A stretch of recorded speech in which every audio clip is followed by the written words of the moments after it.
సర్వచైతన్యరూపాం తాం ఆద్యాం విద్యాంచ ధీమహి బుద్ధిం యా నః ప్రచోదయాత్. సృష్టౌ యా సర్గరూపా జగదవన విధౌ పాలినీ యా చ రౌద్రీ సంహారే చాపి యస్యా జగదిదమఖిలం క్రీడనం యా పరాఖ్యా పశ్యంతి మధ్యమాథో తదను భగవతీ వైఖరీ వర్ణరూప సాస్మద్వాచం ప్రసన్నా విధి హరిగిరిచారాధితాలంకరోతు. శుక్లాంబరధరం విష్ణుం శశివర్ణం చతుర్భుజం ప్రసన్నవదనం ధ్యాయేత్ సర్వవిఘ్నోపశాంతయే. వందే గురుపదద్వంద్వమవాంగ్మానసగోచరం రక్తశుక్లప్రభామిశ్రమతర్క్యం త్రైపురం మఖః.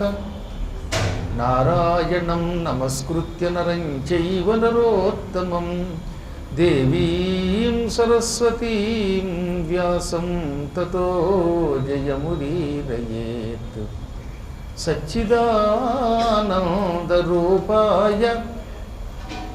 విశ్వోత్పత్యాదిహేతవే తాపత్రయ వినాశాయ శ్రీకృష్ణాయ వయం నుమః.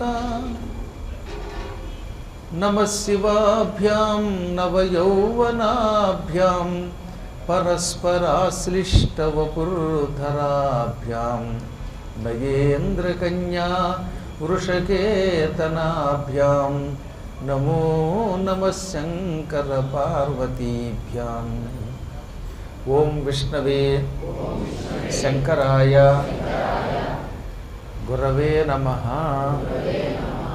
ఓం విష్ణవే శంకరాయ గురవే నమః. ఓం విష్ణవే శంకరాయ గురవే నమః.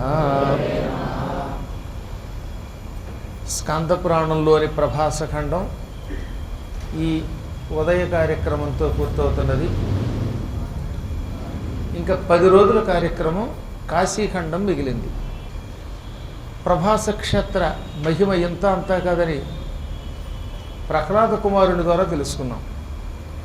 భక్తుడు మాత్రమే భగవంతుడికి సంబంధించిన క్షేత్ర విశేషాలు సంపూర్ణంగా చెప్పగలడు. పురాణములు చెప్పడానికి కేవల పాండిత్యం సరిపోదు. పురాణం పండితులు మాత్రమే చెప్పలేరు. అందుకే భాగవతము తెలిసి పలుకుట చిత్రంబు అన్నారు. భాగవతం పలకాలంటే ఆశ్చర్యకరమైన విషయం. అది కేవల పాండిత్యానికి భాషకి లొంగదు. ఇంట్లో కూర్చుని నానాయాతన పడి శబ్దాలు ధాతువులు బట్టి పట్టిన పండితులందరూ కూడా పురాణాలు చెప్పగలుగుతారా? చెప్పలేకపోతున్నారు. కారణం ఏమిటంటే భాగవతం చెప్పాలంటే పాండిత్యంతో పాటు పరమభక్తి కావాలి. ఆ భక్తికి తగిన వాక్చాతుర్యం కావాలి. అందులో నవరసాలు ఉంటాయి. అవన్నీ మేళవించగలగాలి. అందువల్ల చాలామంది పండితులు ఉంటారు కానీ చదువుకున్న వాళ్ళు వక్తలు కాలేరు. అసలు రామాయణ ప్రారంభంలోనే వాల్మీకి మహర్షి నారదుణ్ణి వక్త అని కూడా అన్నాడు. తపస్వాధ్యాయ నిరతం తపస్వి వాగ్విదాంబరం నారదం పరిపప్రచ్ఛ వాల్మీకిర్ముని పొంగవం. వాల్మీకి నారదుణ్ణి ప్రశ్నించాడు. ఆ నారదుడు ఎటువంటి వాడు?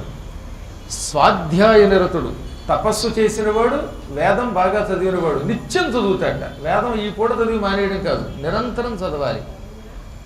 వాగ్విదాంబరం అంటే ఉపన్యాసం చెప్పడంలో ఆరితేరినవాడు, మాట్లాడడంలో గొప్పవాడు. కాబట్టి కేవలం చదవడమే కాక దానిని ఇతరులకు తేలికగా చెప్పగలిగేటటువంటి పాండిత్యం కావాలి, వక్తృత్వం కావాలి. అందువల్ల చదువుకున్న వాళ్ళంతా వక్తలు కాలేరు, వక్తలంతా చదువుకున్న వాళ్ళు కాలేరు. చదువుకున్నవాడు వక్త అవ్వాలి, వాడు ఉపన్యాసకుడు, అతడు గొప్పవాడు. ప్రహ్లాదుడు అటువంటి వాడు, సకల విద్యలలో ఆరితేరినవాడు.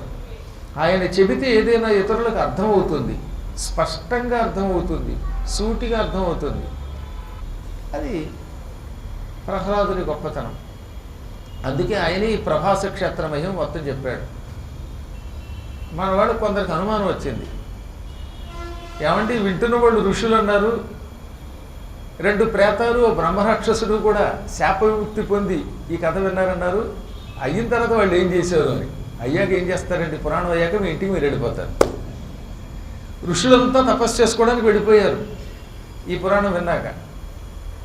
కాబట్టి మనం గుర్తుపెట్టుకోవాల్సింది ఏంటంటే, ప్రహ్లాదుని ద్వారా ప్రభాస క్షేత్ర మహిమ అయిపోయిన తర్వాత వాళ్ళంతా ప్రహ్లాదుని అభినందించి వెళ్ళిపోయారు. ఇంక ఈ ప్రేతాలు 2 బ్రహ్మరాక్షసుడు మళ్ళీ ద్వారకకి ప్రభాసకి వెళ్ళి అక్కడ శివుణ్ణి కృష్ణుణ్ణి పూజించి అభిషేకం చేసి ఆ తర్వాత వైకుంఠానికి వెళ్ళారు. కాబట్టి వాళ్ళు వైకుంఠానికి వెళ్ళారు. వాళ్ళ గురించి బెంగ పెట్టుకోకండి, వాళ్ళు మళ్ళీ హైదరాబాద్ వచ్చేస్తారా భోజనానికి వస్తారా అని బెంగెట్టుకోవద్దు. వాళ్ళు హాయిగా పురాణం అయిపోయాక అటు ప్రభాసకి వెళ్ళారు, ఇటు ద్వారకకి వెళ్ళారు, అక్కడ శివార్చన చేశారు, ఇక్కడ కృష్ణార్చన చేశారు. ఆ తర్వాత ప్రహ్లాదునికి నమస్కారం చేసుకుని వెళ్ళిపోయారు వైకుంఠానికి. మీలో ఎవరికైనా వైకుంఠం నిజంగా వెళ్ళాలని ఉందా? ఒకవేళ బయట రెడీగా పెట్టేస్తే విమానం వచ్చేస్తారా? మళ్ళీ ఇంటికి వెళ్ళి ఏమైనా వీలునామా రాయాలా? చూస్తాను, సమయం వచ్చినప్పుడు వెంటనే తీసుకోను. కానీ వైకుంఠమో కైలాసమో నేను వెళ్ళేటప్పుడు ఎంతమంది వస్తారో చూస్తాను. బయట అండి మేము కారు రెడీగా పెట్టు కూర్చున్నామండి, మీరేమిటండి బాబు పట్టుకుపోతానంటారు అని బెంగ పెట్టుకునేవాడు కొందరు. ఒక ఆయన అయితే నేను బిల్డింగ్ కట్టుకుంటానండి, ఇంకా గృహప్రవేశం కూడా అవ్వలేదు, అప్పుడే పట్టుకుపోతే ఎలాగా అని అడిగేవాళ్ళు ఎక్కువగా ఉంటారు పాపం. ఇంకో అమ్మాయి అయితే నా బయోడేటా ఇప్పుడే పెట్టానండి, మ్యాట్రిమోనియల్లో పెళ్ళి అవ్వకుండానే అసలు సంబంధమే రాకుండా పట్టుకుపోతారా అన్నది పాపం. కానీ మీ ముఖాలు చూస్తే నిజంగా వద్దామని కోరిక కనపడుతోంది కొంతవరకు. ఎంతవరకు నిలబడతారో తర్వాత చూద్దాం. ఇప్పుడు ప్రహ్లాదుడు ద్వారకలో ఉన్న అనేక విశేషాలు చెబుతూ, ఇదంతా కూడా ప్రభాసలోకి ఒక భాగమే కనుక ద్వారక, నాగేశ్వర జ్యోతిర్లింగం ఇవన్నీ కూడా ద్వారకలో భాగాలే, ప్రభాసలో భాగాలే. అందుకే అవన్నీ చెప్పారు.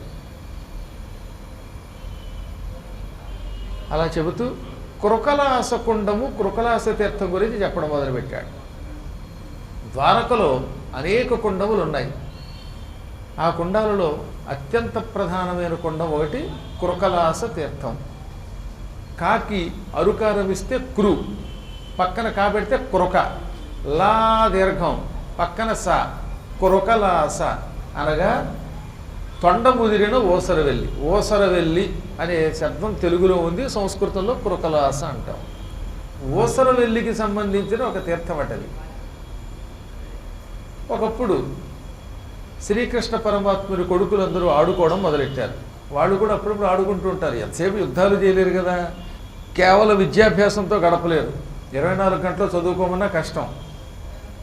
ఒక్కొక్కప్పుడు విద్య, ఒక్కొక్కప్పుడు భగవన్నామస్మరణ, ఒక్కొక్కప్పుడు తపస్సు, ఒక్కొక్కప్పుడు జపం, ఒక్కొక్కప్పుడు భోజనాలు, ఒక్కొక్కప్పుడు సౌఖ్యాలు అనుభవించడం. ఇవన్నీ మానవ ధర్మం. బొత్తిగా పొద్దున సాయంకాలం దాకా రామా అని అరవమంటే కూడా మీకు భయం వేస్తుంది. బొత్తిగా జీవితం అంటే ఉపాసన ఒకటే కాదు కదా. మానవుడికి భగవంతుడు శరీరం ఇచ్చినప్పుడు క్రీడ, ఆటలతో గడపాలి, వ్యవసాయం చెయ్యాలి, వ్యాయామం చెయ్యాలి, పంటలు పండించాలి, పండించకపోతే మీ నోట్లోకి భోజనం రాదు. అలాగే వంట చెయ్యాలి. పక్కన వాళ్ళిద్దరూ కూడా పురాణం వింటామండి అని ఇక్కడ కూర్చుంటే ఆఖరిన స్వస్తి అన్నాక మీ పని అయిపోయినట్టే. కాబట్టి వాళ్ళు వంట చెయ్యాలి. సాఫ్ట్వేర్ వాడు ఆ కంప్యూటర్ తొడ మీద మాత్రం పెట్టుకోకుండా టేబుల్ మీద పెట్టుకుని వాడు ఉద్యోగం చేయాలి. కారు డ్రైవ్ చేసేవాడు అతని పని అతను చెయ్యాలి. ఇలా అందరూ తమ తమ పనులు చెయ్యాలి. పనులు చేస్తూ అవకాశం చిక్కినప్పుడల్లా భగవద్ ఆరాధన చెయ్యాలి. కర్మని విడిచిపెట్టి కేవలం 24 గంటలు తపస్సు చేయడం అనేది పరమ వైరాగ్య సంపన్నులైన ఋషులకు మాత్రమే చెప్పారు. ఆ వైరాగ్యం మీలోనూ నాలోనూ కూడా ఇక్కడ లేదు ప్రస్తుతం. కాబట్టి మనం అలా 24 గంటలు తపస్సు చేయలేమట. మన కర్మలు చేయవలసిందే. కర్మాచరణము చెయ్యకుండా ఎవడు తరించడు. కాబట్టి కర్మము అంటే పని, కర్మాచరణము అంటే పని చెయ్యడం.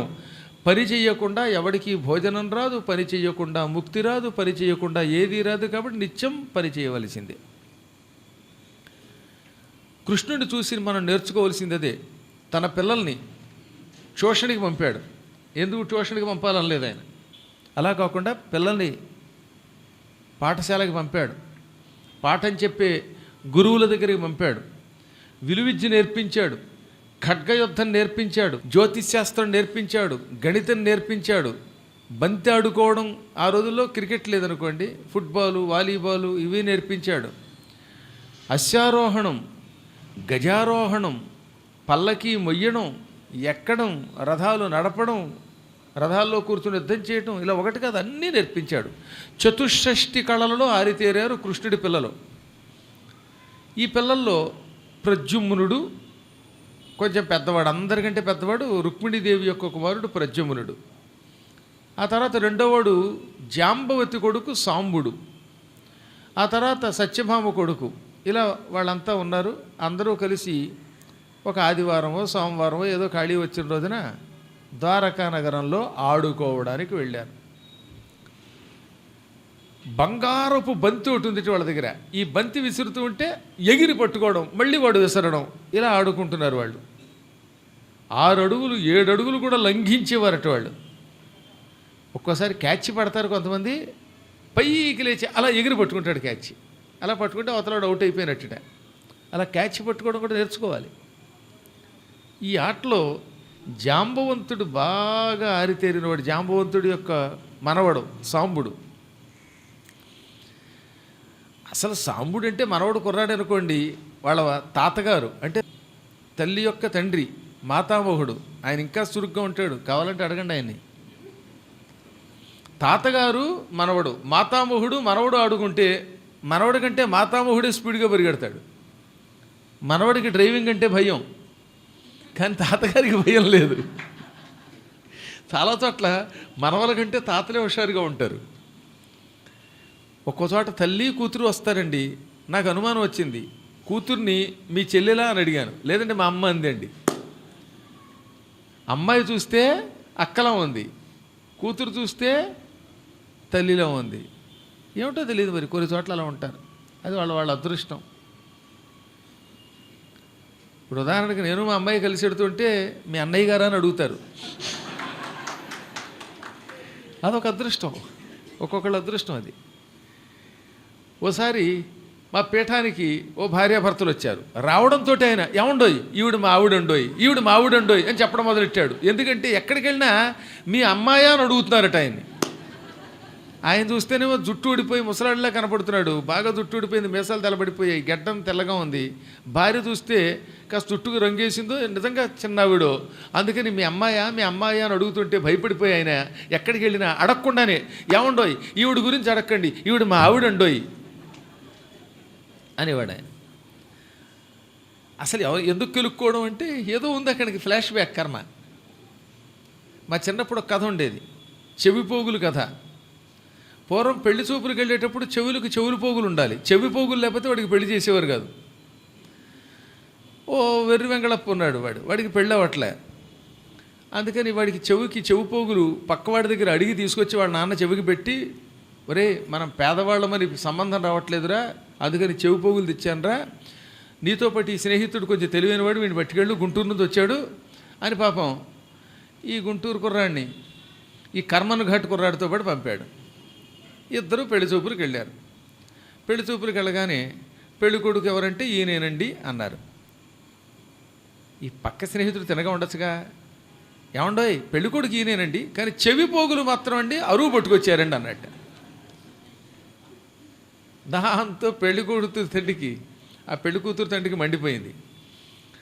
చెవిపోగులు కూడా చేయించుకోవడం చేత కానీ దౌర్భాగ్యుడివి దరిద్రుడివి పెళ్లి చూపులకు వచ్చావా పో అన్నాడు.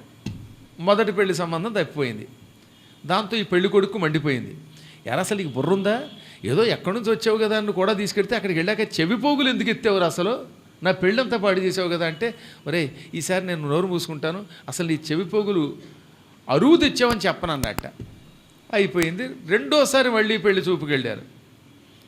అక్కడ పెళ్లి కూతురు తండ్రి కూడా పెళ్లి కొడుకు ఎవరంటే అప్పుడు మళ్ళీ వీడియో లేచి, పెళ్లి కొడుకు ఈయనేనండి, ఇదిగో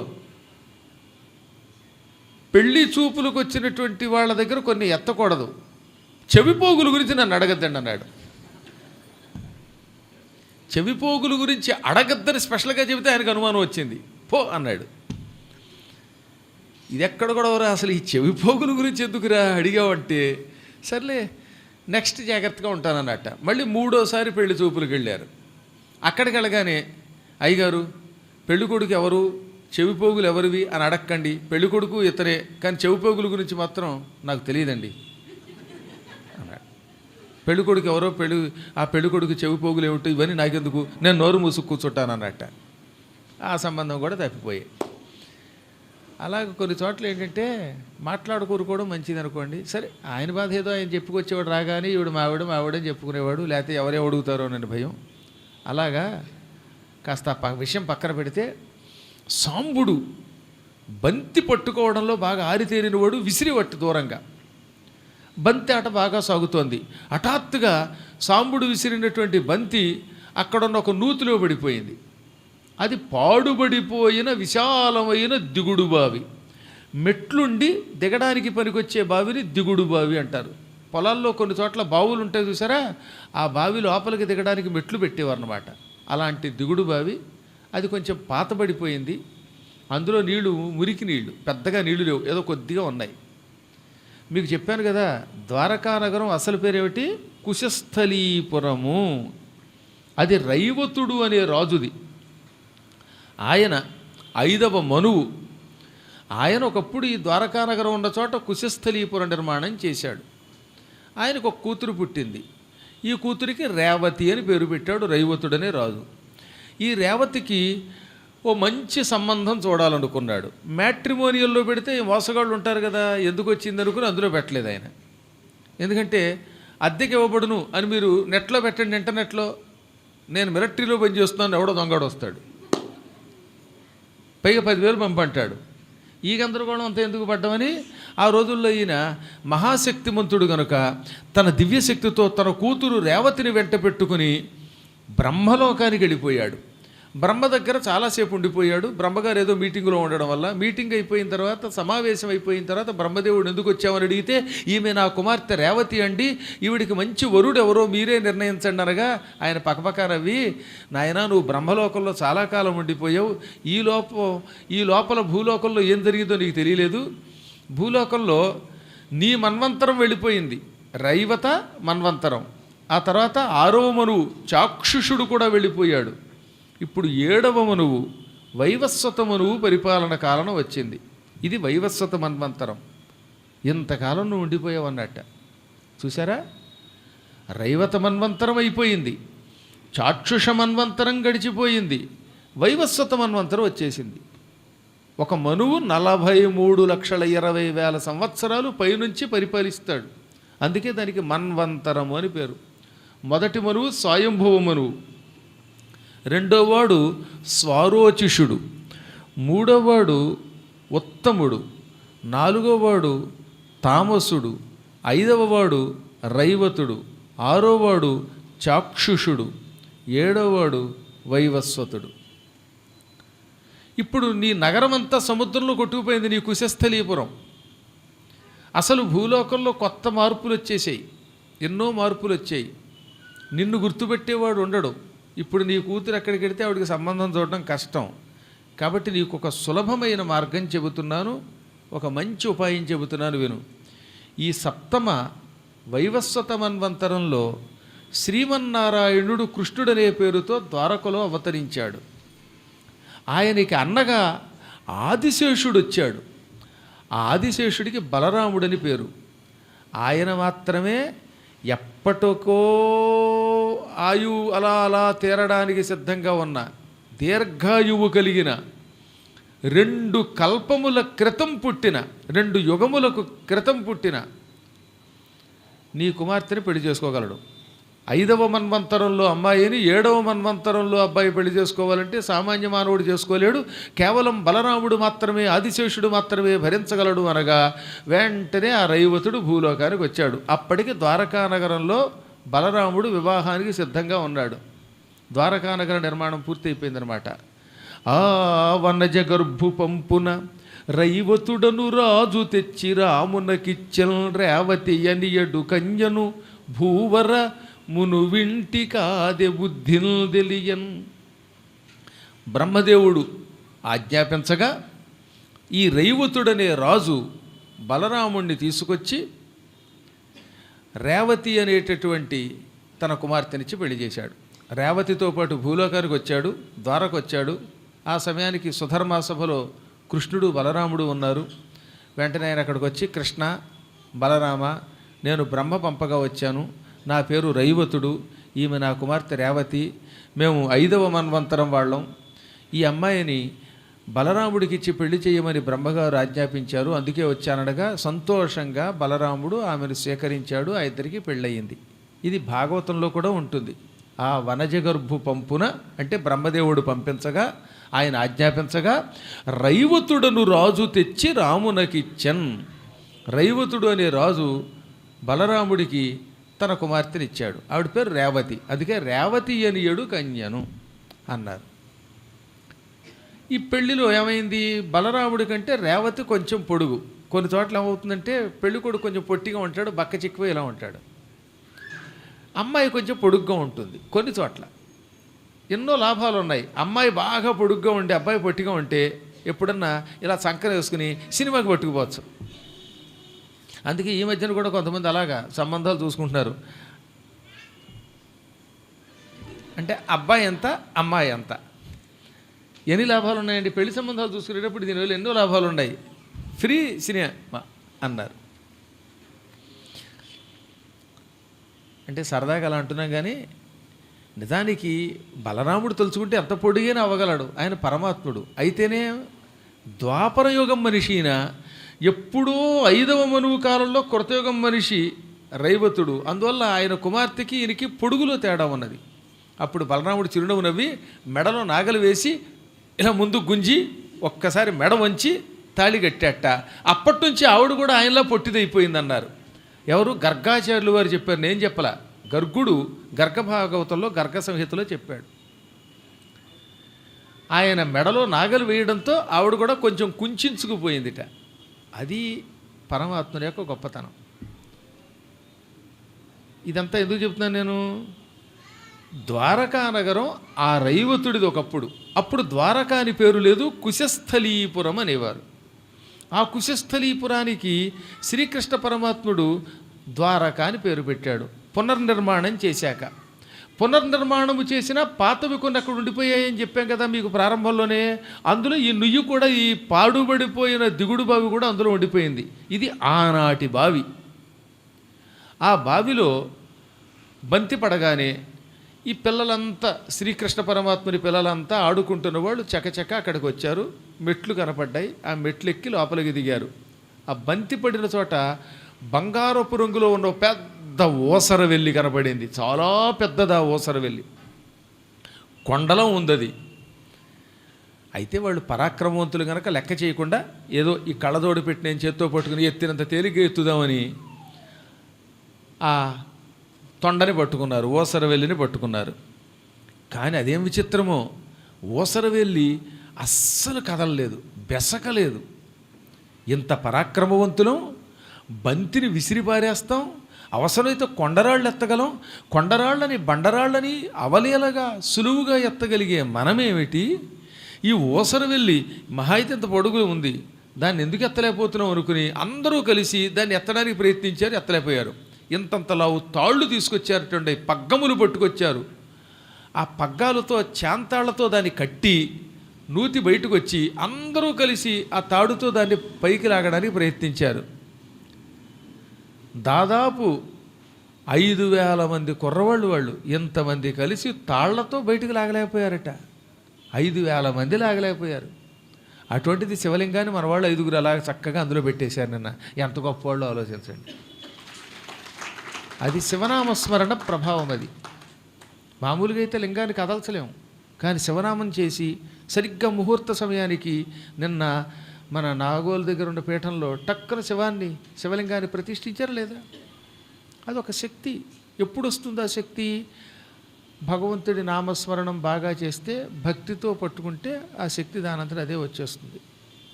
ఇప్పుడు వీళ్ళందరూ కంగారు పడ్డారు. మనందరం పరాక్రమవంతులం, ఏనుగుల్ని కూడా పైకి విసరగలం, రథాలు విసరగలం, గుర్రాన్ని పైకి విసిరి ఇంకో గుర్రంతో అది కింద పడేలోపు కింద పడగొట్టి కొట్టగలం. కొంతమందికి ఆ టెక్నిక్ ఉంటుందండో. ఒక గుర్రం అలా విసిరేవారట, ఆ గుర్రం కింద పడేలోపు ఇంకో గుర్రంతో దాన్ని కొట్టి మళ్ళీ కింద పడకుండా పైకి పడగొట్టేవారట, ఎగరగొట్టగలిగేవారట. భీముడు అలాగే చేశాడు. ఏనుగు విసిరి ఇంకో ఏనుగుతో దాన్ని కింద పడేలోపు కొట్టేవాట. అప్పుడు ఈ రెండో ఏనుగు దెబ్బకి ఆ కింద పడుతున్న ఏనుగు ఇంకా పైకి ఎగిరేది. ఈ 2 ఏనుగులు కింద పడేలోపు ఇంకో ఏనుగుతో దాన్ని కొట్టేవాట. అదొక క్రీడ. మనం ఏనుగుని ఎత్తగలమా? పీనుగుని ఎత్తలేకపోతున్నాం. ఇంక ఏనుగుని ఏమెత్తుతాం? మన శక్తి మనది, మరి వాళ్ళ శక్తి వాళ్ళది. ఆ కాలము వేరు, ఆ శక్తి వేరు. అటువంటి మనము ఈ నూతిలో ఉన్న ఒక్కగానొక్క ఊసర వెళ్ళి నెత్తలేకపోతున్నాం. కారణం ఏమిటి అనుకున్నారు. ఈలోపు ఈ గగ్గోలుకి భటులు వచ్చారు, వీరులు వచ్చారు, అందరూ ప్రయత్నించారు. ఎంతమంది ప్రయత్నించినా ఊసర వెళ్ళి మాత్రం కదలడం లేదు. చివరికి కృష్ణుడి దాకా వెళ్ళింది ఈ విషయం. శ్రీకృష్ణ పరమాత్మ దగ్గరికి ఈ వార్త వెళ్ళగానే ఆయన చిరునవ్వు నవ్వుతూ అక్కడికి వచ్చాడు. అందరినీ పక్కకి తప్పుకోమన్నాడు. కానీ కృష్ణుడు వస్తే అందరూ తప్పుకోవట్లేదు. జై కృష్ణ జై కృష్ణ అని పెద్ద పెట్టును అరిచి ఆయన కాళ్ళ మీద పడిపోయి కాళ్ళు నట్టుకు లాగేయడం మొదలెట్టారు. ఇదో పెద్ద గొడవ కదా. కృష్ణుడు వస్తే లోపలికి రానివ్వరు, ముందు కాళ్ళు పట్టేసుకుంటారు. ఈలోపు కృష్ణుడు తూలి పడిపోయే ప్రమాదం ఉంది. అందుకని ఏం చేశారు, ఈ సాంబుడు ప్రద్యుమ్నుడు ఈ కుర్రాళ్ళు వచ్చి కాళ్ళు పట్టద్దు అని పెద్ద పెట్టిన వీళ్ళు అరిచి తోసేశారు పక్కకి.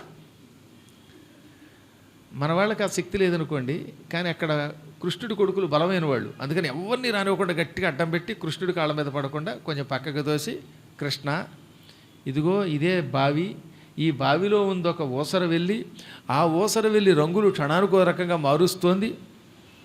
దాన్ని ఎత్తడానికి మేము ప్రయత్నించాం, మా ప్రయత్నం సఫలీకృతం అవ్వలేదు, ఎత్తలేకపోయామనగానే కృష్ణుడు అందరూ తప్పుకోండి పక్కకి పంపాడు. ఆ ఊసర వెళ్ళి కట్టిన తాళ్ళు ఇప్పేయమన్నాడు. ఇప్పేశారు అందరూ. ఆయన నూతిలోకి దిగలేదు కూడా. ఒడ్డు మీద నిలబడి చెయ్యి అలా పొడుగ్గా చాచాడు.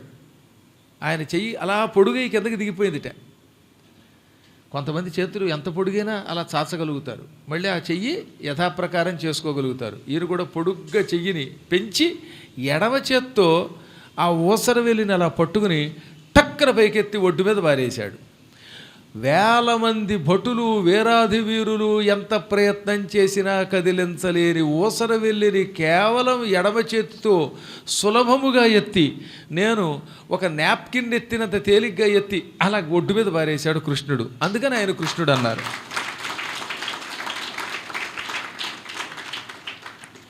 అలా ఒడ్డు మీద పడ్డంతో ఆ ఊసర వెళ్ళి ఒక అద్భుతమైన పురుషుడిగా మారిపోయిందండోయ్. పరమసుందరాకారుడు ఆ పురుషుడు. మంచి కిరీటం ధరించాడు, మెడనిండా నగలు వేసుకున్నాడు, చేతులకి కంకణాలున్నాయి, నడుముకి వడ్డాణం ఉంది, వస్త్రాలు కూడా ధగధగలాడిపోతున్నాయి, ఒత్తైన జుట్టు కూడా ఉంది. ఒక మహారాజు ఆయన, మామూలు రాజు కాదు, చక్రవర్తి వలె ఉన్నాడు. ఆయన చూడగానే అన్నీ ఎరిగి కూడా ఏమీ ఎరగనట్టు అమాయకుడిలాగా కృష్ణుడు ఆయన ఇలా అన్నాడు, కస్త్వం పురుష, ఓ పురుష నువ్వెవరివి, ఇంత అందంగా ఉన్నవాడివి, ఇన్ని ఆభరణములు ధరించిన వాడివి, చూడడానికి చక్రవర్తి వలె కనిపిస్తున్నవాడివి, ఏ కారణం చేత ఈ వికృతమైన వికారమైన అపవిత్రమైన ఊసరవెల్లిగా మారావు? నువ్వెవరివో ఏమిటో నీ కథ మా వాళ్ళందరికీ చెప్పు, నీ కథ విని మేము తరిస్తాం. అహో, ఎక్కడి చక్రవర్తి రూపం, ఎక్కడి ఓసరవెల్లి రూపం, ఏదో కారణం చేత నీకు ఈ రూపం వచ్చినట్టు తెలుస్తున్నది, నీ పూర్వజన్మ రహస్యం ఏమిటి అని అడిగాట. అప్పుడు ఆయన కృష్ణుడికి సాష్టాంగ నమస్కారం చేశాడు. ముందుగా శ్రీకృష్ణ, అఖిలాండకోటి బ్రహ్మాండ నాయకుడివని, లోకేశ్వరుడివని, లోకనాయకుడివని, సర్వవ్యాపకుడివని, అనంతుడివని నిన్ను గుర్తించాను. నీ హస్తస్పర్శతో నా శాపం తొలగిపోయింది. నేను ఓసరవెల్లి రూపం నుంచి మహారాజుగా మారాను. నీకన్నీ తెలుసు, కారణం నువ్వు సర్వాంతర్యామివి. నాలో నీలో అంతటా వ్యాపించి ఉన్న పరమాత్మవైన నీకు నేనెవరో తెలియకపోవడం ఏమిటి? తెలుసు. నీ హస్తస్పర్శతో నాకు శాప విముక్తి కలిగించావే, అటువంటిది నేనెవరో ఆ మాత్రం తెలుసుకోలేవా? అయినా వీరందరికీ నా చరిత్ర తెలియజేయడం కోసం ఇలా ప్రసరిస్తున్నావని అర్థమయ్యింది. అందుకే చెబుతున్నాను విను. ఏ నిక్ష్వాకు తనూజుడన్ నృగుడురా నేపారు రాజన్యుడల్ దానిన్ మానిని సర్వలోక విభుడల్. కృష్ణ, నీవు ఇక్ష్వాకు మహారాజు గారి పేరు వినే ఉంటావు. ఇక్ష్వాకుడు అంటే వైవస్వతమను కొడుకు. ఆ ఇక్ష్వాకు మహారాజు గారికి పుట్టిన 10 మంది కొడుకుల్లో నేను కూడా ఒకణ్ణి. నా పేరు నృగుడు. ఇక్ష్వాకు మహారాజు గారికి మొత్తం 10 మంది కొడుకులు.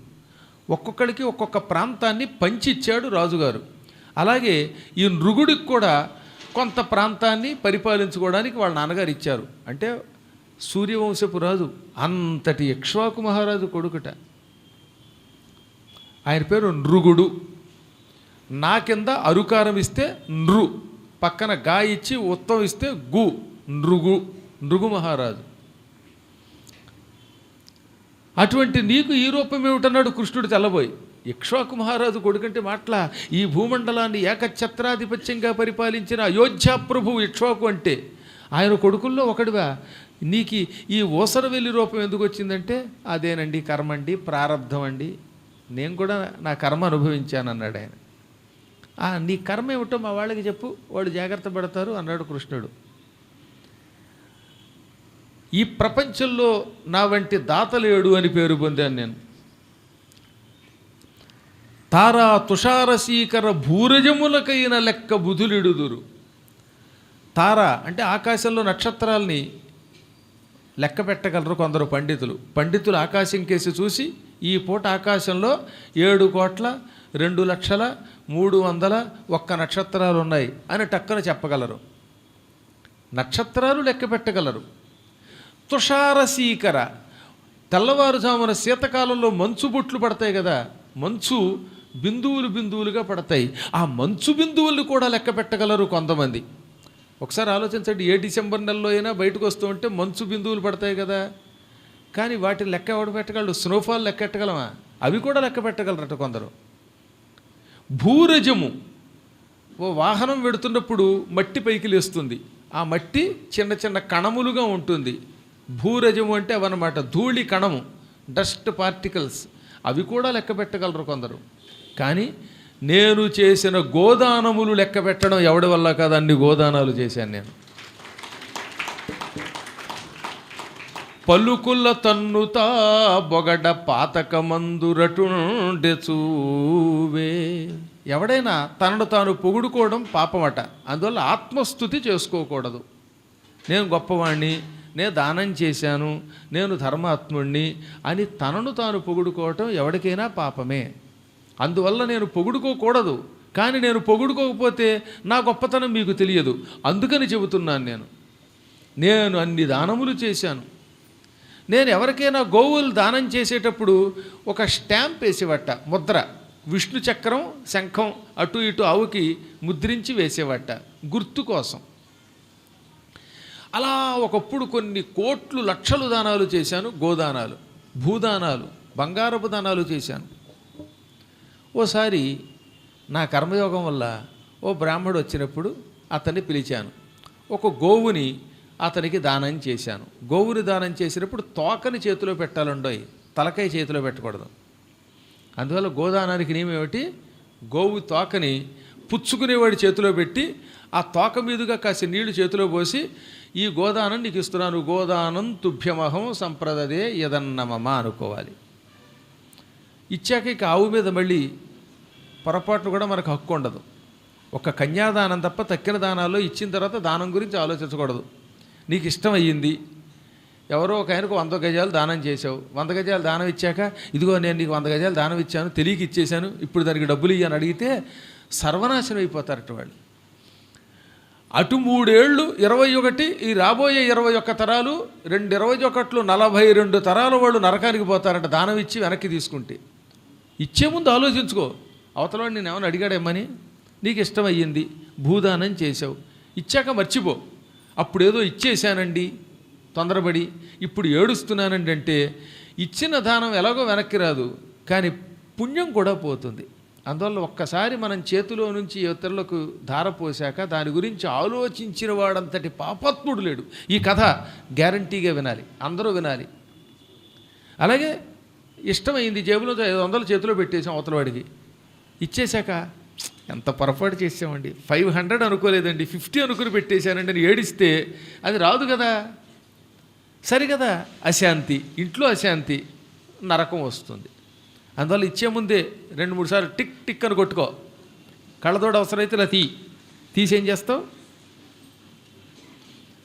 50 అనుకున్నాక పొరపాటున 500 ఇచ్చేసి అయ్యయ్యో అహనా 500 అంట, ఓహనా 500 అంట అని ఏడిస్తే 500 రాదు, పాపం వస్తుంది. పిసినుగొట్టి లక్షణాలు అలా ఉంటాయి. ఇచ్చాక ఏడుస్తారు, అది మహాపాపం. నేను ఎరిగి ఒక ఆయన ఉన్నాడు, ఇలాంటివి కొంచెం వినాలి. ఆయనకు ఒకసారి జ్వరం వచ్చింది. ఆ జ్వరం తగ్గడం లేదు, ఎన్ని మందులు వేసినా. జ్యోతిష్కుడు అయితే నువ్వు చచ్చిపోతావు అని చెప్పాట. దాంతో ఈయనకి భయం వేసింది. ఆయన చేతికి ఓ మంచి ఖరీదైన ఉంగరం ఉంది, అది వాళ్ళ మామగారు చేయించగా. అందుకని ఈ ఉంగరాన్ని తిరుపతి వెంకటేశ్వర స్వామి హుండీలో వేసేస్తానని మొక్కుకున్నాడు. నాకు రోగం తగ్గితే ఉంగరం వేసేస్తానని అనుకున్న వెంటనే రోగం తగ్గిపోయింది.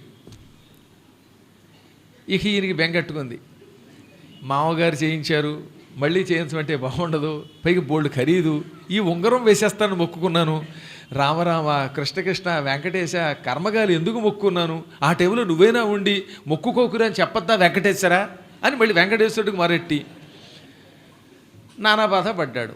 కానీ పెళ్ళాం ఉంటుంది, మొక్కుకున్నాక తీర్చకపోతే ప్రమాదం అంది. భార్య కొంచెం తెలివైంది, ఉత్తమురాలు కనుక. ఇంతలో ఈయన ఓ పురాణం చెప్పి ఆయన దగ్గరికి వెళ్ళాడు. ఆయన దగ్గరికి వెళ్ళి ఏమండి ఉంగరం వేస్తానని మొక్కున్నానండి, ఒకవేళ వేయకుండా దానికి ఏమన్నా మార్గం ఉందా అంటే, ఉంగరానికి ఎంతో కొంత ఖరీదు కట్టి డబ్బులు వేసేసినా తప్పులేదన్నట్టు ఆయన. అప్పుడు ఈయన ఉంగరానికి ఎంత ఖరీదు ఉంటుంది అని తనకి తెలుసున్న షాపు వాడి దగ్గర ఖరీదు కట్టించాడు. ఆ షాపు వాడికి ముందే చెప్పించట, ఉంగరం 1000 రూపాయలు అయితే నువ్వు మాత్రం 500 చెప్పరా బాబు, ఎందుకంటే నువ్వు ఎంత చెబితే అంత హుండీలో వెయ్యాలి అని ముందే చెప్పించుకున్నాడు. అందుకని ఇతని ఫ్రెండ్ కనుక షాపు వాడు ఏమన్నాడు, ఆ బంగారం షాపు వాడు ఎగాదిగా చూసి దీని ఖరీదు 5000, 2000 ఉంటుందయ్యా అన్నట్ట. అమ్మయ్యా ఉంగరం వేయకుండా దాని బదులు 2000 హుండీలో వేసేసి ఏదో రకంగా మొక్కు తీర్చుకుని బతకచ్చు అనుకున్నాడు ఈయన. భార్య అప్పటికే ఎందుకయ్యా పిచ్చి వేషాలు, బోడి ఉంగరం పోతే పోయింది, మన ప్రాణం కంటే ఎక్కువ అంటే నువ్వు ఊరుకోవే ఎలా చెబుతావు, ఉంగరం ఖరీదు నీకేం తెలుసు, ఈ ఉంగరం కోసం మీ నాన్న చుట్టూ బొంగరంలా తిరిగాను, బొంగరంలా తిరగ్గా మీ నాన్న చేయించాడు అనుకుంటూ మధ్యలో భార్యను కాస్త విసుక్కుంటూ హుండీ దగ్గరికి వెళ్ళాడు. 2000 రూపాయలు పొట్లం కట్టి హుండీలో వేస్తుంటే ఈ ఉంగరం దారి అందులో పడిపోయింది. ఉంగరం పోయే, 2000 పోయే. ఇక బయటకు వచ్చి జుట్టులా పీక్కుని తెగ ఏడ్చేశాడు. దేవుడితో ఏడకోవడమా, ఉంగరము పోయింది, 2000 ఖరీదు కట్టినందుకు 2000 వడ్డీ లాగేశాడు ఆయన. అందుకే వడ్డీ కోసలు వాడు ఆయన మాట్లా. కాబట్టి ఇస్తానన్నాక పిసిని కొట్టుతానం ఎప్పుడూ చూపించకు, దేవుడు అంతకంతా క్షౌరం చేస్తాడు. వేళ కూడా ఎవడితో ఆడతావు. అలాగే ఏదో ఆనందం కలిగింది, మీకు ఎవరికో ఆనందం కలిగి గురువుగారికి యాదవ్ నగర్లో 200 గజాలు ఇవ్వాలనిపించింది, ఇచ్చేశారు. ఇచ్చిన తర్వాత అయ్యి బాబోయ్ 200 గజాలు ఇచ్చేసాను, 200 గజాలు ఇచ్చాను ఏడిస్తే వెనక్కి రాదు, ఎలాగో రిజిస్ట్రేషన్ అయిపోయింది. ఏడిస్తే ఏమవుతుంది, చివరికి ఏడుపు మిగులుతుంది. ఈ ఏడవడం వల్ల దాన ఫలితం పోవడమే కాక నరకానికి పోయి ఇలా ఊసర వెళ్ళవుతారట. ఇచ్చిన దానం గురించి ఆలోచించడం ఎటువంటిది, విడిచిపెట్టిన మలమూత్రములు భక్షించడం కంటే దోషం అన్నాడండి. నేనన్నాం కదా, వ్యాసుడు అన్నాడు. చాలామంది ఇక్కడే చాలా పొరపాటు చేస్తారు. కాబట్టి ఏదో నీ పూర్వజన్మ సుకృతం దానం చేయాలనిపించింది, ఇచ్చేసాక ఎందుకు ఆడడం, గురువుగారు నీకు భూదాన నిమిత్తం ఇస్తున్నానన్నావు, ఇచ్చావు, వదిలేయి. లేదా ఇవ్వకు, ముందే ఇవ్వకు, ఇచ్చే ముందే బాగా ఆలోచించు. ఇచ్చానంటే చచ్చిపోతాను అనుకుని అమ్మో నేను ఇవ్వను నిద్రపో. ఇచ్చాక మాత్రం ఆలోచించకు. మహాత్ముడు ఎవడు? ఈ నృగుడు అంటే ఒకసారి దానం ఇచ్చాక ఎప్పుడు ఆలోచించడు. కోట్లు దానం చేస్తున్నవాడు ఒక ఆవుని వెనక్కి తీసుకుంటాడా? కానీ ఒక రోజున కర్మయోగం వల్ల ఓ బ్రాహ్మడికి ఆవుని చేతిలో పెట్టి, తోక చేతిలో పెట్టి నీదే అని ఇచ్చేశాడు. కానీ దానికి పైన ముద్ర వేయడం మర్చిపోయాడు, శంఖచక్రాలు వేయలేదు. ఈ ఆవు ఆ బ్రాహ్మడి ఇంటికి తీసుకెళ్ళాడు, దొడ్లో పెట్టాడు. అది కట్లు తెంచుకుని మళ్ళీ రాజుగారి మందలో కలిసిపోయింది. అది రాజుగారి దగ్గర ఉండడానికి ఇష్టపడి వెనక్కి వచ్చేసింది. ఆవులకి తెలుస్తాయండి రూట్లు, తిరిగి వచ్చేసింది. కారు అంటే తిరిగి రాదు, కానీ కారు తనంత తాను పరిగెత్తడం కష్టం రిమోట్ తోటి. ఇంకా మనకు ఆ సిస్టమ్ రాలేదు. మీరు కారు దానం చేస్తే కారు తిరిగి వచ్చి మీ దొడ్లోకి రాదు. ఒకవేళ వచ్చినా అప్పటికే రిజిస్ట్రేషన్ అయిపోతే మీరు తీసుకెళ్ళి నేను పట్టుకుపోతాను. కానీ ఆవు అలా కాదు, పాపం రిజిస్ట్రేషన్ అవ్వలేదు, స్టాంప్ వేయలేదు వీడు, దాంతో వెనక్కి తిరిగి వచ్చింది. అదో మొత్తం మీద ఈ ఆవు తిరిగి వచ్చి ఈయన మందలో కలిసిపోయింది. పాప ఆయనకి తెలియదు. మర్నాడు ఇంకో బ్రాహ్మడు వస్తే ఆయనకి ఇది దానం చేసేశాడు. ఈ రెండో ఆయన ఏం చేశాడు, ఈ గోవుని ఇంటికి తోలుకెళ్ళాడు. ఈ మొదట ఆయన నా ఆవు ఎక్కడికో పోయిందని ఆవును వెతుక్కుంటూ వచ్చాడు. ఆయన ఈ ఆవును గుర్తుపట్టాడండోయ్. ఎందుకంటే దాని చెవి దగ్గర ఏదో చిన్న మచ్చ ఒకటి ఉందిట. ఆ మచ్చను బట్టి ఆవుని గుర్తుపట్టగలడు. వెతుక్కుంటూ వస్తున్న ఆయనకి ఈ రెండో ఆయన ఈ గోవును పట్టుకెళ్ళడం కనపడింది. వెంటనే మండిపోయింది మొదటివాడికి. ఈ రెండో వాడి దగ్గరికి వచ్చాడు. ఏమయ్యా, నువ్వు బ్రాహ్మడివని అసలు నా ఆవుని, రాజుగారి దగ్గర దానం పుచ్చుకున్న ఈ ఆవుని మా దొడ్లోంచి పట్టుకుపోతావా, నువ్వు దొంగవి అని తిట్టాడు. పాపం ఈ రెండో ఆయనకి ఏ పాపం తెలియదు కదా. ఆయన తెల్లబోయి అనవసరంగా నన్ను దొంగ అంటావా, నువ్వే దొంగ అన్నాడు. కాదు నువ్వు దొంగ అన్నాడు ఈయన. దొంగ అని తిట్టుకోవడం మొదలెట్టారు. వాదోపాదాలు పెరిగిపోయాయి. ఈ ఆవుని నాకు నిన్న రాజుగారు ఇచ్చారన్నాడు ఈ మొదట ఆయన. రాజుగారు నిన్న నీకు ఇవ్వడం ఏంటయ్యా, ఇప్పుడే అందరి ఎదురుగుండా నాకు ఇచ్చారన్నాడు ఈ రెండో ఆయన. పడగ ఇద్దరు జుట్టు పిలక పుచ్చుకున్నారు. ఘోర యుద్ధం అయిపోయింది. ఇద్దరు ఇలా తిట్టుకుని రాజుగారి దగ్గరకు వచ్చారు. రాగానే మొదట ఆయన ఏమన్నాడు, మహారాజా నీ రాజ్యంలో ఇంత అన్యాయం జరుగుతుంటే చూడవా, కళ్ళు మూసుకుపోయావా, అసలు నువ్వు రాజువా, తరాజువా, బూజువా, తెగిపోయిన ఫ్యూజువా? ఈ ఆవు నిన్నే కదా నాకు దానం ఇచ్చావు, వీడెవడో నాకు దానం ఇచ్చాడంటాడు ఏమిటి అనగానే ఈ రెండో వాడు లేచి, ఏమిటి రాజా ఇప్పుడే అందరి ఎదురుగుండా దానం చేసావు కదా, 10 రూపాయలు దక్షిణ కూడా ఇచ్చావు కదా అన్నాడు ఈయన. మొత్తం మీద వివరణం తెలిసింది రాజుగారికి. మొదట ఆయనకి దానం ఇస్తే కర్మగాలి ఆవు తప్పించుకొచ్చి తన మందలో కలిసిపోయింది. తాను కూడా దాని మీద శంఖచక్రాలు వేయడం మర్చిపోయాడు. గుర్తు లేకపోవటం వల్ల ఈ ఆవుని తిరిగి రెండో ఆయనకి ఇచ్చేశానని అర్థమైపోయింది. వెంటనే ఆయన ఆ మొదట ఆయనకి దండం పెట్టి, తెలియక పొరపాటు చేశానండి, ఆవుని దానం ఇస్తే అది వెనక్కి తిరిగి వస్తుందని, నా దొడ్లోనే చేరుతుందని, నా పశువులలో కలిసిపోతుందని అనుకోలేదు. నా వల్లే జరిగింది అపరాధం, మీరు క్షమించి ఈ ఆవును వదిలేయండి, దీని బదులుగా 1000 ఆవులు కొత్త ఆవులు ఇస్తానన్నట్ట. కానీ వీడికి పట్టుదల వచ్చేసింది. ఈ ఆవు నాది, ఈ రెండో వాడు నన్ను తిట్టాడు, నేను ఈ ఆవును వదలను, ఈ ఆవు నాకు ఇవ్వవలసిందే అన్నాడు. అప్పుడు ఆయన మళ్ళీ రెండో వాడికి వేసి తిరిగాడు. ఏమండి నెంబర్ 2 గారు, నెంబర్ 2 అంటే అపార్థం చేసుకోకండి, మామూలు 2 అని అర్థం. రెండో బ్రాహ్మడు గారు, మహానుభావ నేను చేసిన అపరాధం క్షమించండి, ఆయనకి ఇచ్చిన ఆవు ఇందులో కలిసిపోయింది, నేను మీకు ఇచ్చాను, మీరు నన్ను క్షమించండి అనగానే, ఎలా క్షమిస్తారయ్యా, ఇది ప్రిస్టేజియస్ క్వశ్చన్, వాడు నన్ను రోడ్డు మీద పట్టుకుని దొంగ అన్నాడు, నేను ఒప్పుకోను, ఈ ఆవు నాకు ఇస్తే ఇయ్యి అన్నట్ట. నీకు 10,000 ఇస్తానంటే వాడికే ఇచ్చుకో 10,000 అన్నాడు ఈయన. ఇప్పుడు ఆయన అటు తిరిగాడు, పోనీ 10,000 కాదు 1,00,000 ఇస్తానన్నట్ట. 1,00,000 కాదు, నీ భూమండలం మొత్తం నాకు ఇచ్చిన ఈ ఆవే కావాలి నాకు అన్నాడు మొదట ఆయన. నెంబర్ 1 అలాగే అన్నాడు. ఈ నెంబర్ 2 కూడా నాకు భూమి వచ్చిన వద్దు, ఈ ఆవే కావాలన్నాడు. ఇంకేమైపోయింది, రాజుగారికి మతిపోయింది. ఇద్దరు కలిసి ఆ ఆవు మాకు ఇస్తే ఇయ్యి, లేకపోతే వద్దని అక్కడ వదిలేసిపోయారు.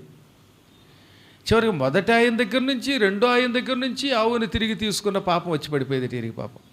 తెలియక జరిగిన అపరాధం. అందుకే చాలా జాగ్రత్తగా ఉండాలి. తెలిసి తొక్కినా తెలియక తొక్కినా నిప్పు నిప్పే. తెలిసి చేసినా తెలియక చేసినా అపరాధం అపరాధమే.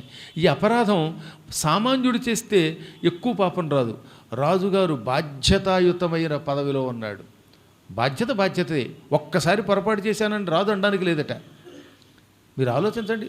మంచి మిలిటరీ ఆఫీసరు బోర్డర్ దగ్గర ఒక చిన్న పొరపాటు చేస్తే మనందరం నాశనం అయిపోమా? కాబట్టి అక్కడ అపరాధం చేసే అవకాశం లేదు. అందుకే మిలిటరీ వాళ్ళకి శిక్షలు ఎక్కువగా ఉంటాయి, రాజులకి శిక్షలు ఎక్కువగా ఉంటాయి. మీరు చేసిన పొరపాటు కంటే ధర్మం విషయంలో నేను చేస్తే పొరపాటు ఎక్కువ పాపం వస్తుంది. అలాగే బాధ్యత పెరిగే కొద్దీ, పదవి ఎక్కువ అయ్యే కొద్దీ వాడు చేసే పొరపాటుకి శిక్ష ఎక్కువ ఉంటుంది. దాంతో ఏమైపోయింది, రాజుగారికి ఆ పాపం పెరిగిపోయింది. రాజుగారు శరీరం విడిచిపెట్టాక యమధర్మరాజు గారు ఆయన పిలిపించాడు. రాజా, నీవు చేసిన దానములు ధర్మములు ఈ ప్రపంచంలో ఎవ్వడూ చేయలేడు, అంత గొప్పవాడివి నువ్వు.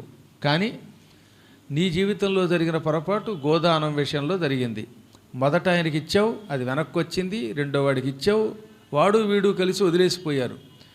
బ్రాహ్మడికి ఇచ్చిన సొమ్ము వెనక్కి తీసుకున్న మహాపాపం నీకు వచ్చింది. కొండలకి కొండలు చేసిన దానం చేసిన పుణ్యము ఉంది, ఈ పాపము ఉంది. ఈ రెండింటిలో ఏది అనుభవిస్తావన్నట్ట. పుణ్యం అనుభవించి పాపం అనుభవిస్తావా, పాపం అనుభవించి పుణ్యం అనుభవిస్తావంటే, పుణ్యం అనుభవించాక పాపం అనుభవించలేనండి బాబోయ్, శిక్ష అనుభవించలేను. ఆ పాప ఫలితం ముందివ్వండి, ఆ తర్వాత నేను నా పుణ్యఫలంగా స్వర్గానికి ఎడతానన్నాడు ఆయన. అయితే నువ్వు చేసిన పాపానికి భూలోకంలో ద్వారకానగర ప్రాంతంలో కుశస్థలిలో ఓ పాడుబడిన బావిలో ఓసరివెల్లిగా పడు. ఎప్పుడు? కృతయుగంలో.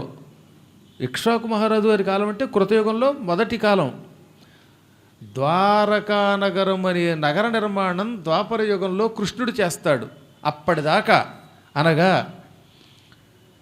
17,28,000 సంవత్సరాలు కృతయుగం, 12,96,000 సంవత్సరాలు త్రేతాయుగం, 8,64,000 ద్వాపరయుగం. ఈ 3 యుగములు అంటే ద్వాపరయుగం చివరికి వచ్చేదాకా ఓసరివెల్లిగా ఉండన్నాడు. ఒకసారి ఆలోచించండి. 17,28,000 ప్లస్ 12,96,000, 8,64,000. ఇన్నేళ్ళు తొండగా పెద్ద ఓసరివెల్లిగా నూతిలో పడుండి క్రిములు తింటూ అల్లాడిపోతావు. కానీ నీ పుణ్యం చాలా గొప్పది కనుక ఇన్ని సంవత్సరాలు, ఇన్ని లక్షల సంవత్సరాలు గడిచాక శ్రీకృష్ణ పరమాత్ముడు అనే పేరుతో ద్వాపరయుగంలో శ్రీమన్నారాయణుడు అవతరిస్తాడు. ఆయన ద్వారకా నగరాన్ని పునర్నిర్మాణం చేస్తాడు. ఆ మహాత్ముడు తన ఎడమ చేత్తో నిన్ను ముట్టుకుంటాడు. ఆయన హస్తస్పర్శతో నీ పాపం తొలగిపోతుంది, దానం వెనక్కి తీసుకున్న పాపం తొలగిపోతుంది. నువ్వు తిరిగి ఇక్ష్వాకు మహారాజు పుత్రుడైన నృగుడిగా మారిపోతావు, తిరిగి స్వర్గానికి ఎడతావు అన్నట్ట. అలాగేనండి అన్నాడు ఆయన. యముడు మెడబట్టుకు తోయడంతో డామ్ అని భూలోకంలో పడిపోయాడు. ఇదిగో ఈ ద్వారకలో ఓసరివెల్లి అయిపోయాడు. లక్షల సంవత్సరముల పాటు ఓసరివెల్లిగా జీవించాడు పాపం ఆయన. పూర్వజన్మ గుర్తుందిట. అందుకని అంతటి మహారాజుని ఇచ్చిన దానం వెనక్కి తెలియక తీసుకుని ఇలా ఓసరివెల్లి అయ్యాను.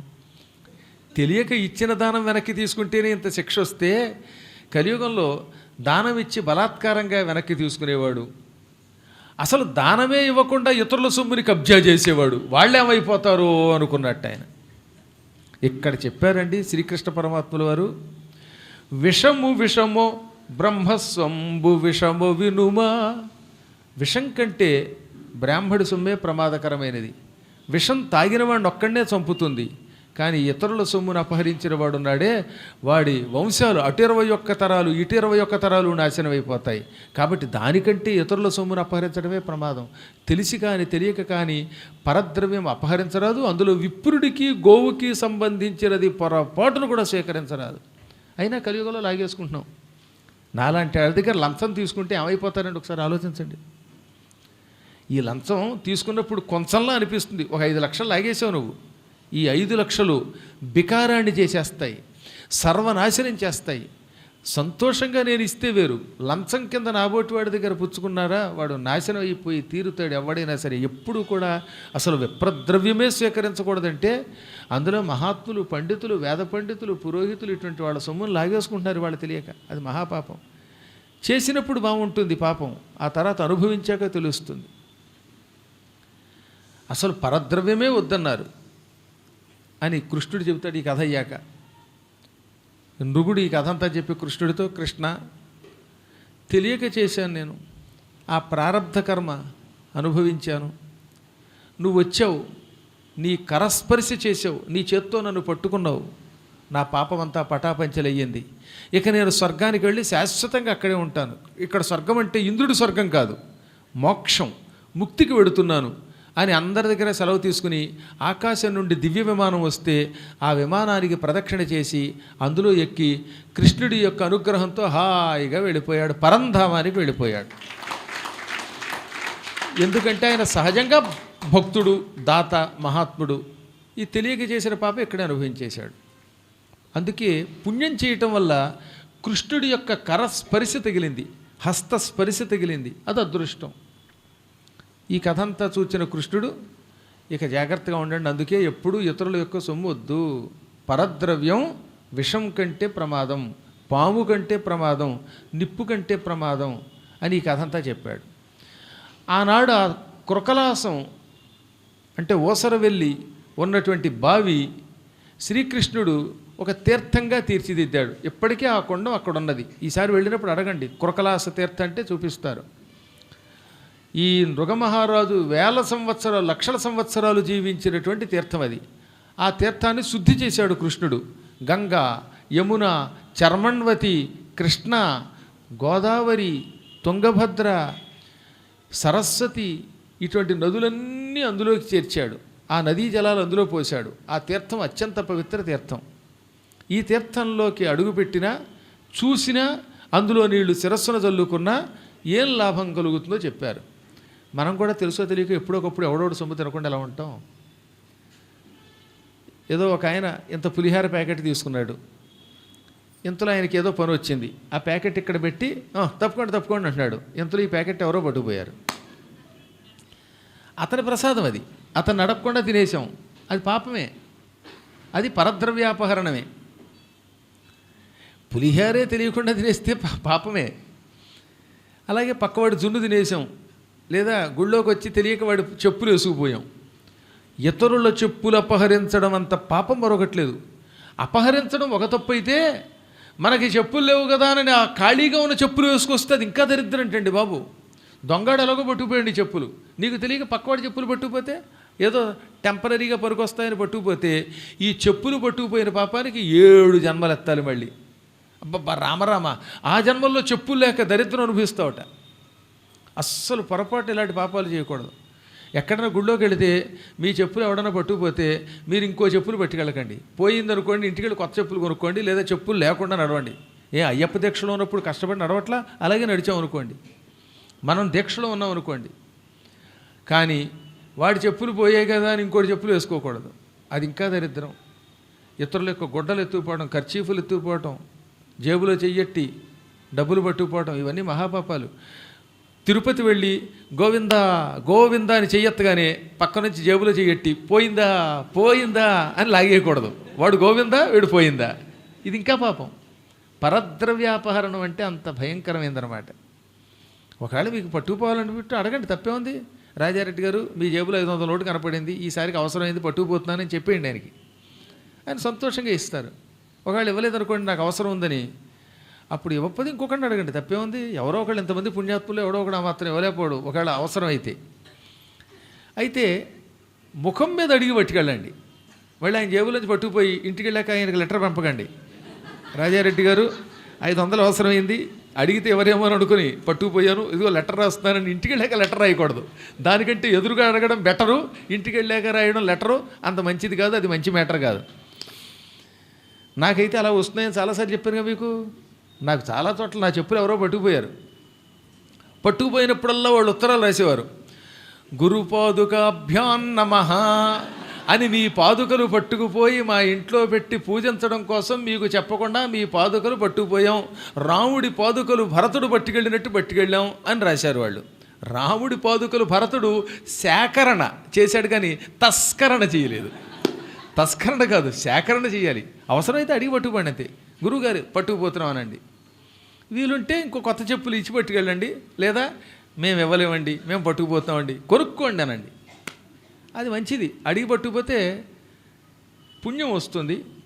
అడగకుండా పట్టుకుపోతే ఇదిగో మళ్ళీ ఎక్కడో చోట తొండ, ఓసర వెళ్ళి, గోడ మీద బల్లి, మంచంలో నల్లి, వీధిలో పిల్లి, ఏదో ఒకటి అయిపోతాం.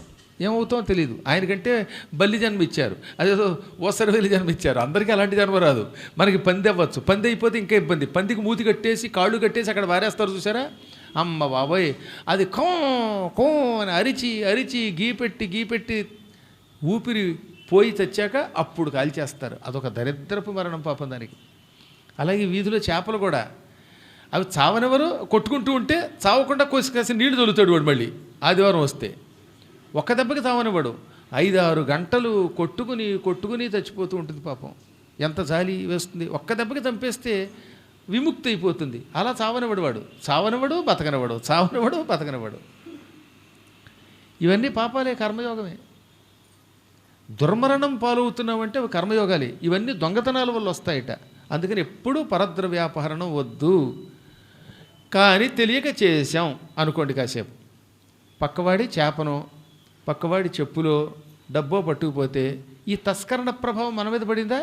ఈ పాపం చేశాక ఈ కథ విన్నారు, అప్పుడు మీకు భయం కలిగింది.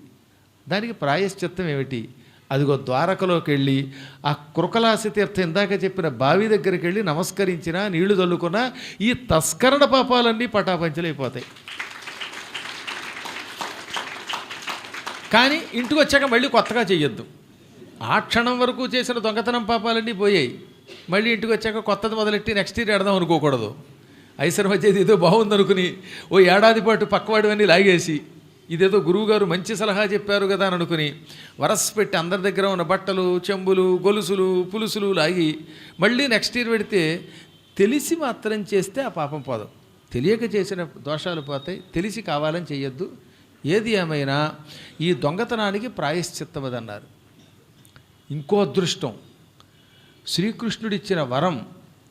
నృగమహారాజు గారు తన జీవితంలో 78 కోట్ల ఆవులు దానం చేశాట. ఎన్ని? 78 కోట్ల ఆవులు. బంగారం లెక్కలేదనుకోండి, ఆవులైతే 78 కోట్ల ఆవులు దానం చేశాట. ఆ మహానుభావుడు నివసించిన కుండం అవడం వల్ల అది ఆ తీర్థాన్ని ముట్టుకుంటే మనకి కూడా 78 కోట్ల ఆవులు దానం చేసిన పుణ్యం వస్తుందిటండి. అందుకని కూడా వెళ్ళాలి అక్కడికి. అసలు 78 కోట్ల ఆవులు ఎక్కడ దానం చేస్తాం? ఒక్క ఆవుే దానం చేయట్లేదు. ఒకవేళ ఆవు దానం చేస్తే ఆవు ఖరీదు 25,000 అయితే ఏమండి ఆ 25,000 ఇవ్వలేము, 10 రూపాయలు చేతిలో పెడుతున్నాం, గోదానార్థం 10 రూపాయలు తుభ్యమహం సంప్రదదే. 10 రూపాయలకు గోదానం ఏమో ఏడుస్తుంది. కలియుగంలో ఎక్కువ మంది ఇలాగ తప్పించుకుంటున్నారు. ఒక్కావే దానము చెయ్యలేని కలియుగ మానవుడు 78 కోట్ల ఆవులు దానం చేయాలంటే కష్టం కనుక అన్ని ఆవులు దానం చేసిన ఫలితం పొందడానికి ఈ సులభోపాయం ఆ తీర్థానికి వెళ్ళడమే. ఆ తీర్థం ఇప్పటికీ అక్కడ ఉన్నది. దాని తర్వాత ఉన్నది గాయత్రీ కుండం. ఆ గాయత్రీ కుండం దగ్గర చిన్న గాయత్రి మందిరం కూడా ఉన్నది. అక్కడికి వెళ్ళి ఆ కుండ దర్శనం చేసుకుంటే నిరంతరం సంధ్యావందనం చేసిన పుణ్యం, గాయత్రీ జపం చేసిన పుణ్యం వస్తాయి. కలియుగంలో గాయత్రీ జపం చేయకపోతే ఎంత గొప్పవాడైనా తరించడు. నగాయత్ర్యా సమో మనుహు. గాయత్రీ మంత్రముతో సాటి వచ్చే మంత్రం మరొకటి లేదు. కానీ సంధ్యావందనం చేయక, గాయత్రీ జపం చేయక అన్యదేవతా ఉపాసన చేస్తే ఎక్కువ ఫలించదు. అందుకని గాయత్రీ కుండ దర్శనం చేసుకోవాలి. సరిగ్గా ఆ బ్రహ్మకుండానికి దగ్గరలోనే ఉంటుంది అది, గోమతి దగ్గర. ఎప్పుడైనా సూర్యగ్రహణం కానీ చంద్రగ్రహణం కానీ వచ్చినప్పుడు ప్రభాసలో కానీ లేకపోతే ఇక్కడ కానీ ద్వారక దగ్గర కానీ సముద్ర స్నానం చేస్తే అటువంటి వాడు కురుక్షేత్రంలో 5 కోట్ల బంగారు కాసులు దానం చేసిన ఫలితం పొందుతాడు. కాబట్టి ప్రభాస క్షేత్రానికి గ్రహణానికి కూడా వెళ్ళేవారు. అందుకే కదా శ్రీకృష్ణ పరమాత్ముని యొక్క గురువు సాందీపని ఒక గ్రహణ స్థానానికి అక్కడికి వెళ్ళాడు. ఆయనకు ఒక్కడే కొడుకండోయ్.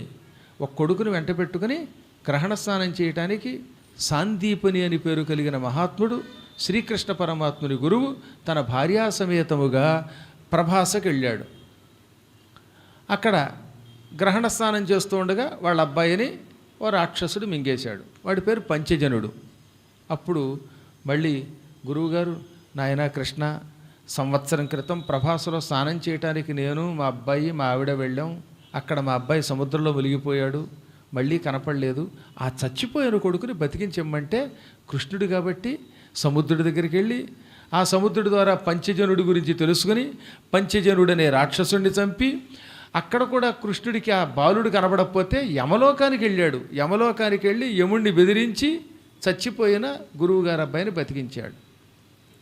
ఇంత కథ జరగడానికి కారణం ప్రభాస క్షేత్రంలో గ్రహణ స్నానానికి ఈ సాందీపని వెళ్ళడం. కాబట్టి గ్రహణ స్నానం చాలా మంచిదన్నమాట. అసలు గ్రహణ స్నానానికి సముద్రం చాలా మంచిదండి. అప్పుడప్పుడు ఒక సంవత్సరం గ్రహణ స్నానానికి సముద్రానికి వెళ్ళండి, ఇంకో సంవత్సరం గంగకి వెళ్ళండి, లేదా ఓసారి గోదావరికి వెళ్ళండి, ఓసారి కృష్ణకి వెళ్ళండి, ఏదో క్షేత్రానికి వెళ్ళండి, అది అవసరం. ఇదో కిందటి సంవత్సరం మనందరం గంగానదిలో స్నానం చేశాం, గ్రహణ స్నానం. ఈ సంవత్సరం 28 అక్టోబర్ని చంద్రగ్రహణం వస్తోంది, అందుకని గోకర్ణం పెడుతున్నాం ఈసారి. అది కూడా ద్వారక దగ్గర ఉన్న పశ్చిమ సముద్రం ఎక్కడ ఉంటుంది తెలుసుగా, ఇది కూడా పశ్చిమ సముద్రమే. అందుకని అక్కడ సముద్ర స్నానం చేయిస్తున్నాను. ఇలా వీలున్నప్పుడల్లా సముద్ర స్నానం చేయటం మంచిది.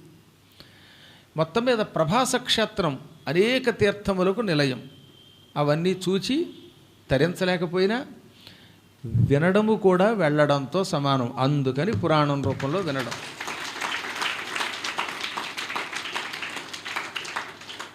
ఇది చాలా అద్భుతమైన ప్రభాస క్షేత్ర మహిమ.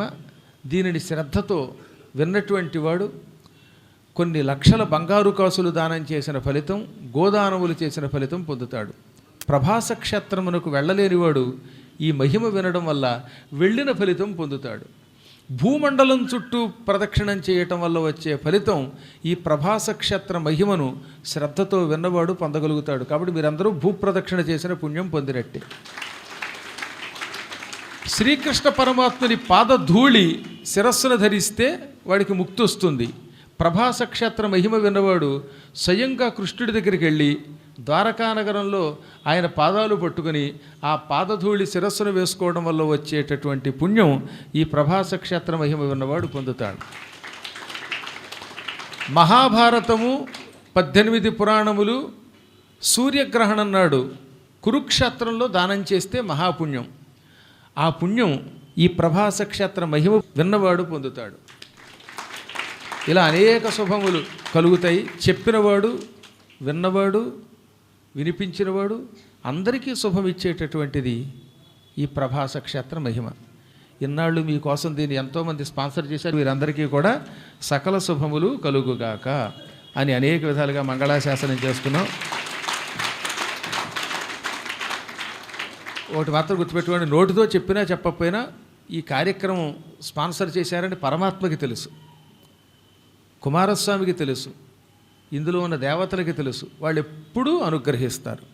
ధర్మ కార్యక్రమాలకి నిర్వహణకి తోడ్పడిన వారందరికీ గురు కటాక్షం, హరిహర విరించుల కటాక్షం తప్పక లభిస్తుంది. ఇక్కడితో స్కాంద పురాణంలోని ప్రధానమైన ఘట్టాలన్నీ పూర్తయ్యాయి. ఇంకా మహాద్భుత ప్రధాన ఘట్టం కాశీఖండం. కాశీఖండంతో సంపూర్ణముగా స్కాంద పురాణం పూర్తవుతుంది.